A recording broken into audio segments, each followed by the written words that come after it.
আসসালামু আলাইকুম রহমতুল্লাহ। প্রিয় গাইস, আমি এই যে ডাচ বাংলা এটিএম বুথে এসেছিলাম। আমি এই যে এই মেশিনটায় প্রথমে অ্যাপ্লাই করছি। এই কার্ডটা দিয়ে আমি 20,000 টাকা অ্যাপ্লাই করছি, কিন্তু আসলে আমাকে এখানে 20,000 টাকা দেওয়া হয়নি, কার্ডটা আমাকে ফেরত দেওয়া হয়েছে। এখানে মেশিন নাম্বার হচ্ছে 2350। তারপর আমি 2351 মেশিনে আমি এই কার্ডটি অ্যাপ্লাই করি।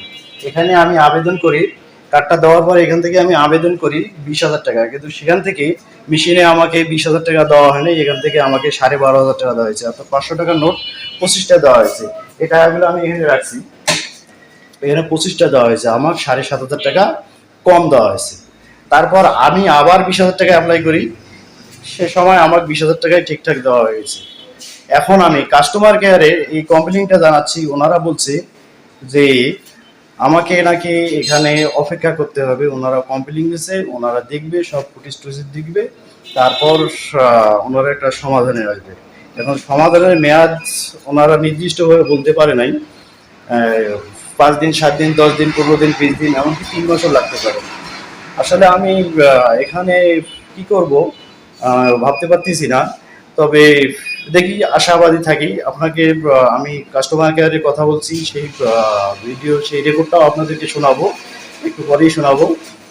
আচ্ছা, এখানে যদি আপনাদের রিসিপ্ট দিচ্ছেন, আমাকে রিসিপ্ট দিচ্ছেন যে এখানে 20,000 টাকা আমাকে দেওয়া হয়েছে, কিন্তু আসলে আমি অ্যামাউন্টটা পাইছি 12,500 টাকা। তাহলে আমার টাকা তো মেশিনের সামনে বসে কাউন্ট করেছিলেন, তাই না? হ্যাঁ হ্যাঁ, মেশিনের সামনে বসে। তো আমরা তো এটিএম বুথের ভিডিও ফুটেজ দেখে সলভ করি। অবশ্যই ওখান থেকে সেটা আপনি কম পেলে আপনাকে কমটাই ওখানে শো করবে। দিতে হবার কারণে টাকা কম পেলে অবশ্যই আপনি রিফান্ড পাবেন। আচ্ছা আচ্ছা, ঠিক আছে। তাহলে এখানে আপনাদের কোনো নির্দিষ্ট সময় নেই যে 4 দিন, হ্যাঁ, 10 দিন, 15 দিন? কারণ এই কমপ্লেন গুলো চেক করতে একটু সময় লাগে, কারণ পুরো অ্যামাউন্টের মধ্যে তো কিছু বের হয়নি, যার কারণে একটু টাইম লাগে। তো কাইন্ডলি অপেক্ষা করবেন, অবশ্যই চেষ্টা করা হবে যত দ্রুত করা যায়।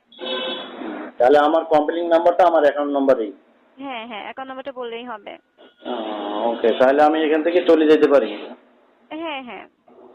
আচ্ছা, ওকে, ধন্যবাদ। আমাদের ওয়েলকাম স্যার, আমাদের সঙ্গে থাকার জন্য আপনাকে।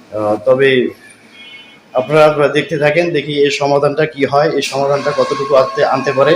আমি এখানকার ম্যানেজার স্যার, আজকে যেহেতু ছুটির দিন, ম্যানেজার স্যার ওনারা ছুটিতে আছে, ওনার সঙ্গেও কথা বলছি। উনি বলছি যে আমার এখানে করার কিছু নাই, আপনি কমপ্লেইন করেন, ওখান থেকে যা করবে তাই। যাই হোক, আমি অপেক্ষায় আছি। ভিডিওটি আমি আপলোড দেবো, আপনারা দেখতে থাকেন এরপরের ভিডিও। আসলে আমাকে এই টাকাটার জন্য কতদিন ঘোরায় এবং কত তাড়াতাড়ি এরা এটাকে সমাধা করে, দেখতে থাকেন। ধন্যবাদ।